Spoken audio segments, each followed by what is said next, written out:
네, 안녕하세요. 이제 브라질 타이치라는 제목으로 강연을 하게 된 이건영 매니저이라고 합니다.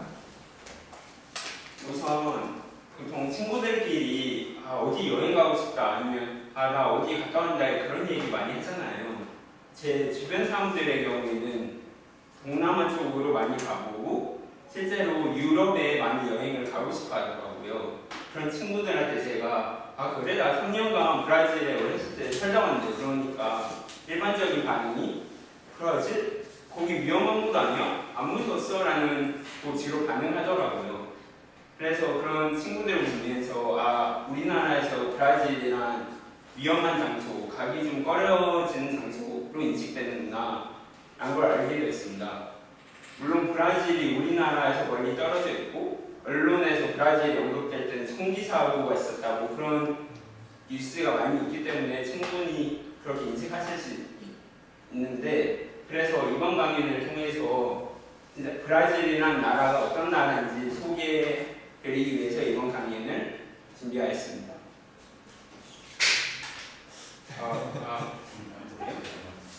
네, 우선 브라질에 대해서 얘기할 수 있는 게 많지만 이번 강연에서는 관광지로서의 브라질에 대해 설명드릴 건데요. 우선 관광지에 가기 전에 그 나라의 언어나 기후, 교통, 음식, 화폐에 대해서 우선 조사를 지루하니까 설명을 드리고, 저는 그 나라에 가게 되면 그 나라의 문화와 자연, 역사를 중심적으로 본다고 생각했기 때문에 각각에 있어서의 중요한 네 장소를 집어왔습니다. 그 장소를 위주로 설명드리도록 하겠습니다. 그리고 마지막으로는 3년간 살아본 사람으로서 여행 갈 분들에게 조언을 하는 것으로 끝내치도록 하겠습니다. 우선 브라질 남미에 있고요. 이 파란선이 뭐냐면 우선 다른 나라들은 다 스페인어를 쓰지만 브라질은 포르투갈어를 씁니다. 그거에는 이유가 있는데요. 이전에 대항해 시대 때 그 초반에 포르투갈이랑 스페인이 가장 한 발 앞서서 치고 나가고 있었어요. 그래서 두 나라 사이에 식민지를 가지고 많이 다투니까 그들의 종교적 지도자인 교황이 왜 이런 거 가지고 싸우냐, 그러고 지도를 가운데에 쫙 줄을 그은 다음에 그냥 왼쪽은 스페인 너가 다 먹고 오른쪽은 포르투갈 너가 다 먹어, 굳이 싸우지 말고 라고 얘기를 했는데, 그때 그 선에 브라질이 걸리기 때문에 남미 국가에서 브라질을 제외한 다른 국가들은 다 스페인이 먹고 브라질만 포르투갈이 먹게 되었고 브라질만 포르투갈어를 사용하게 되었습니다. 그리고 여행 가기 전에 그 나라의 기후에 관심이 많으니까 말씀드리자면 이 빨간 점선이 적도선입니다.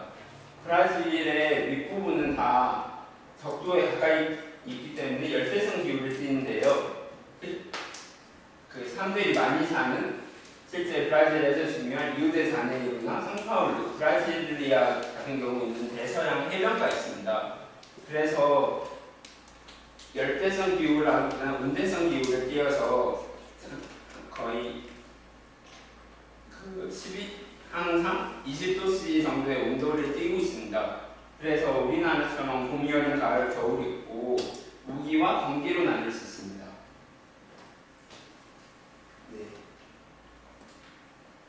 그리고 브라질에 가게 되면 이제 뭐 타고 다녀야 될까 고민하시게 되는데요. 우선 브라질이 전 세계적으로 보면 5번째로 큰 국가입니다. 그래서 주에서 주를 돌아다닐 때는 어쩔 수 없이 비행기를 타야 되는데요.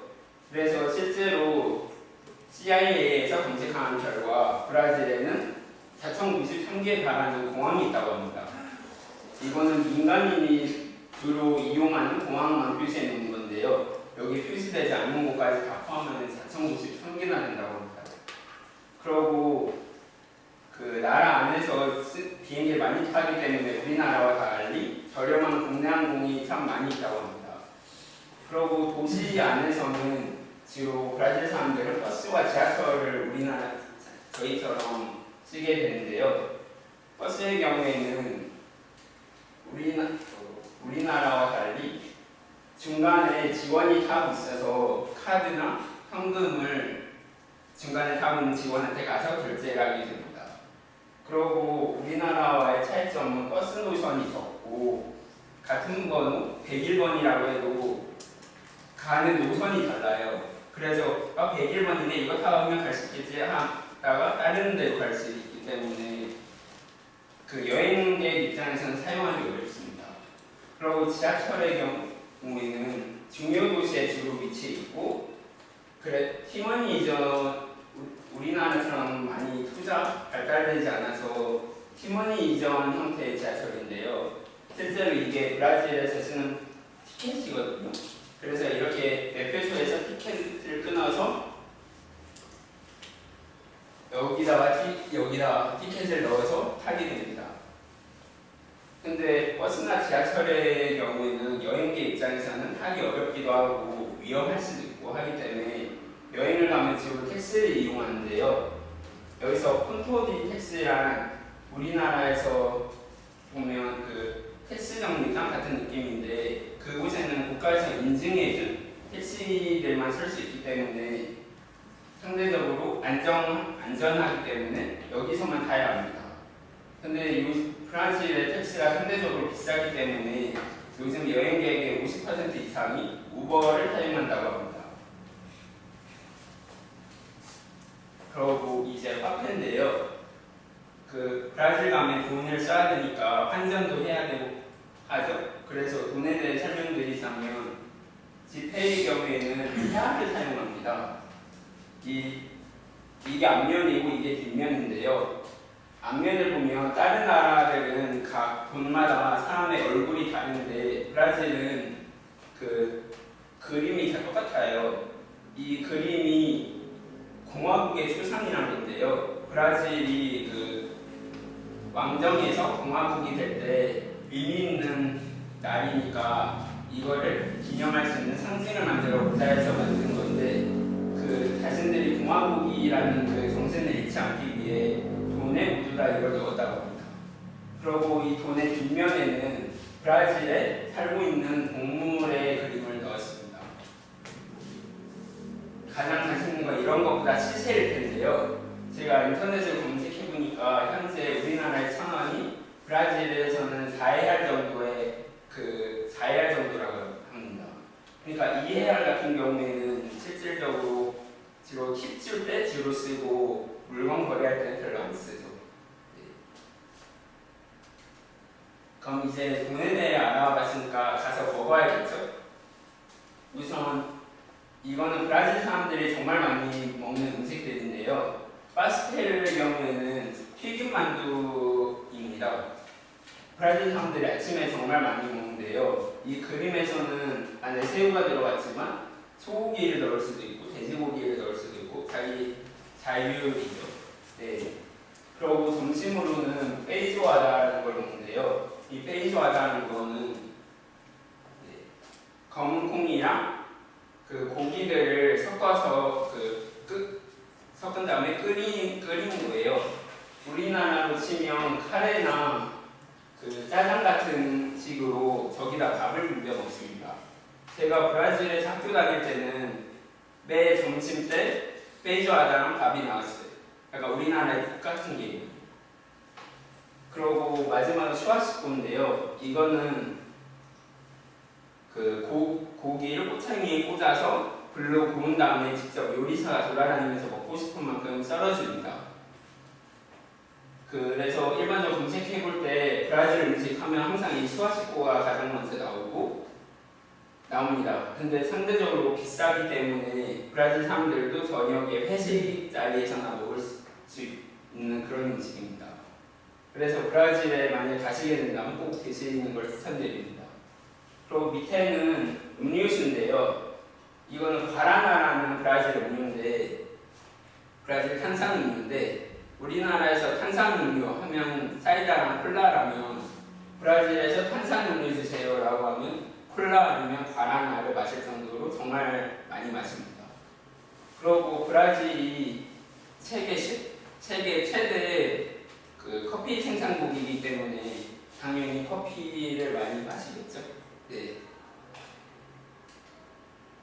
그리고 이제 장소들에 대해 설명드릴 건데요. 우선 브라질의 문화를 가장 잘 보여주는 리우데자네이루에 대해 설명드리겠습니다. 리우데자네이루란 번역하면 1월의 강이라는 있는데요. 처음에 포르투갈 그 사람들이 왔을 때 여기서 보면 바다처럼 이렇게 넓다가 갑자기 좁아지니까 아 여기가 강이구나 라고 착각을 해서 1월에 도착한 강이라고 해서 리우데자네이루라 지었습니다. 이거는 리우데자네이루의 정경인데요. 실제로 리우데자네이루는 브라질에서 제1항구의 역할을 하고 있고 유럽에서 나폴레옹이 열심히 활동하던 때는 포르투갈 왕조가 일로 도망쳐 가서 포르투갈의 수도 역할도 했었습니다. 그리고 근대에 와서는 200년간 브라질의 수도 역할을 하였기 때문에 장기간 동안 중요한 도시로 작용하면서 주변은 자연이 둘러싸고 있는 자연과 문명이 조화를 이루고 있는 도시입니다. 그래서 이런 도시의 전경을 볼 수 있는 그 랜드마크는 두 곳이 있는데요. 첫 번째는 뻥지 아슈갈입니다. 뻥지 아슈갈이 이름이 붙은 이유는 이게 바게트 빵 같은 모양이고 이 뿔룩 남은 게 설탕을 쌓아놓은 모양이라고 해서 그런 이름이 붙었습니다. 제가 갔을 때 찍은 사진인데요. 이 바게트 빵 부분에 올라가게 되면 저 설탕 부분까지 케이블카가 잘 움직이고 있어서 그걸 타고 꼭대기까지 올라갈 수 있습니다.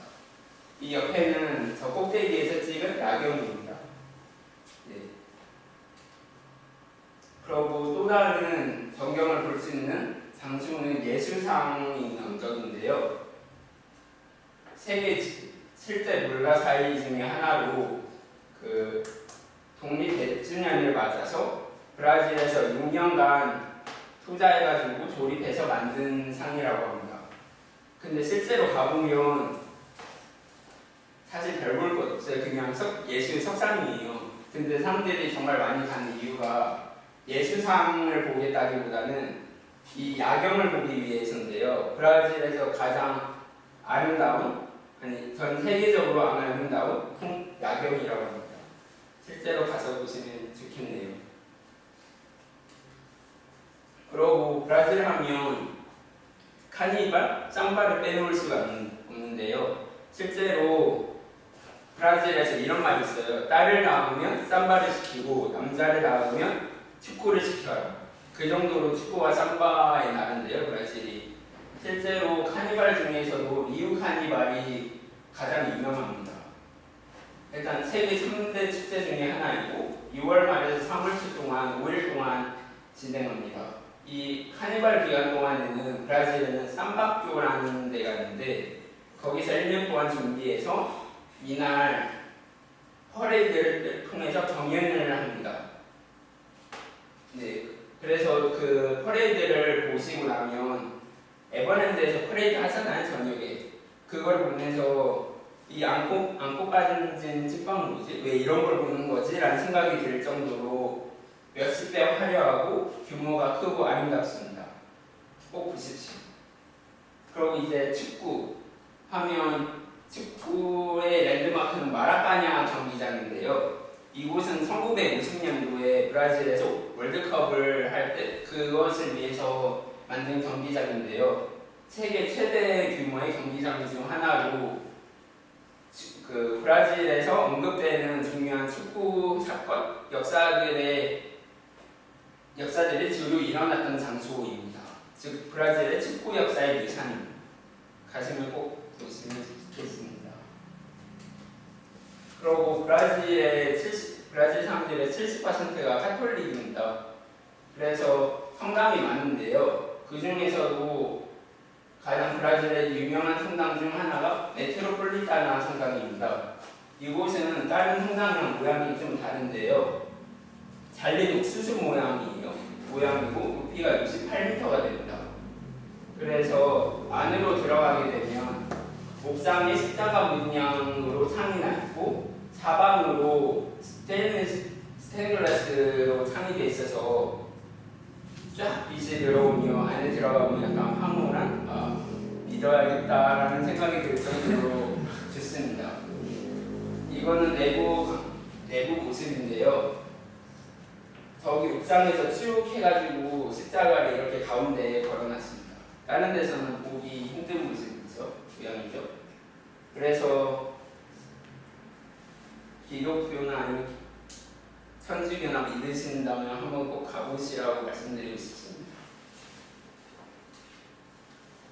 이제 브라질의 자연에 대해 말씀드릴 건데요. 브라질 자연을 잘 볼 수 있는 장소 중에 하나가 이과수 폭포입니다. 이과수 폭포는 3대 폭포 중에 하나로 우선 이 배경사진은 이과수 폭포의 입구 쪽을 보여드리는 사진인데요. 그래서 이과수는 브라질의 3대 폭포 중에 하나로 브라질, 아르헨티나, 파라과이를 거쳐 위치해 있습니다. 그리고 그 가브리엘의 오보에 또는 멜라판타지아라는 걸로 유명해진 미션 영화가 주로 촬영된 장소입니다. 그래서 이 이과수 폭포에 가게 되면 이렇게 빨간색 선을 따라서 폭포를 잘 볼 수 있게 길이 나 있는데요. 이 사진은 제가 이 길을 걸어갈 때 찍은 사진입니다. 어머니와 그래서 저 폭포 안쪽으로 가게 되면 이렇게 폭포들이 한 자리로 모이는 장소가 있는데요. 이곳을 악마의 목구멍이라고 부릅니다. 왜냐하면 이곳 안으로 들어가게 되면 결코 살아서 나올 수 없다고 그래서 악마의 목구멍이라고 부르는데요. 위에 사진은 제가 귀여운 어렸을 때 그 악마의 목구멍 앞에서 찍은 사진인데 그 목구멍이 잘 보이지 않아서 아래에 이렇게 사진을 가져와 봤습니다. 그리고 이과수 폭포에 가보게 되면 그냥 길 위에서 보기만 하는 게 아니라 이렇게 보트를 타고 쭉 둘러볼 수 있는데요. 이과수 폭포를. 그리고 실제로 폭포 안에도 들어가 볼 수 있습니다. 그리고 이과수 폭포를 둘러싸서 산림이 형성되어 있는데요. 그 중에서 파르키다스 아베스라고 해서 조류 국립공원입니다. 이곳에 가면 브라질을 대표하는 새 중에 하나인 뚜까누나 그런 여러 종류의 새를 볼 수 있고 실제 먹이를 주거나 혹은 직접 만져보거나 앉혀보거나 등을 할 수 있습니다. 하지만 이곳의 주인은 새들이시기 때문에 그분대로 화나게 되면 괴롭히십니다. 그 다음 자연을 잘 보여줄 수 있는 장소는 아마존인데요. 네, 지구의 허파로 유명하죠. 그래서 이게 제가 비행기에서 찍은 사진인데요. 이렇게 보시다시피 아마존 강과 산림으로 이루어져 있습니다. 아마존은 열대성 기후를 가장 잘 보여주는 장소로 덥고 습하고 비 많이 오고 그런 장소인데요. 네, 그런 장소입니다. 우선 아마존 강은 검색해보니까 세계에서 가장 길고 7만 62km인가 그렇다고 하고 가장 폭이 16km로 넓다고 합니다. 그래서 우선 아마존에 가게 되면 강을 따라서 관광을 하거나 또는 산림안을 관광하게 되는데요. 산림을 관광하게 될 때는 바닥에 독성 곤충이나 그런 게 많아서 위험할 수 있기 때문에 이렇게 하늘다리가 쫙 놓여있어서 그 다리 위를 걸어다니면서 구경한다고 합니다. 그리고 이렇게 아마존 산림 안에 호텔이 지어져 있는데요. 제가 여기서 묵어봤는데 아마존에 사는 원숭이나 다양한 동물들을 직접 만져볼 수도 있고 생활하는 걸 볼 수 있는데 단점은 원숭이들이 물건을 훔쳐가서 물건을 잃어버리기 쉽고 정말 덥고 습해요. 네, 그래서 저는 만약에 아마존 여행 가신다면 자연을 느껴보기 하면서 이런 호텔에 많이 가시는데 가시지 말기를 권해드리겠습니다. 경험상. 네. 그리고 이제 강을 따라서 여행을 할 수 있는데요. 아마존강 초입 부분에 보면 이렇게 네그로강 그리고 솔리모이스강이라고 두 강이 합쳐지는 데 장소가 나옵니다. 이때 두 강의 색깔이 다른데요. 각각의 강의 속도나 온도 그리고 밀도가 다르기 때문에 10km 동안 강이 전혀 안 섞이고 쭉 가요, 강이. 그래서 양쪽 강의 색깔도 다르고 살고 있는 생물의 종류도 아예 달라요. 똑같은 강에 위치는. 그래서 브라질의 아마존에 가게 되면 꼭 이곳을 보러 갑니다. 저도 갔고. 그리고 그 외에도 아마존강 여행하면서 할 수 있는 게 많은데요.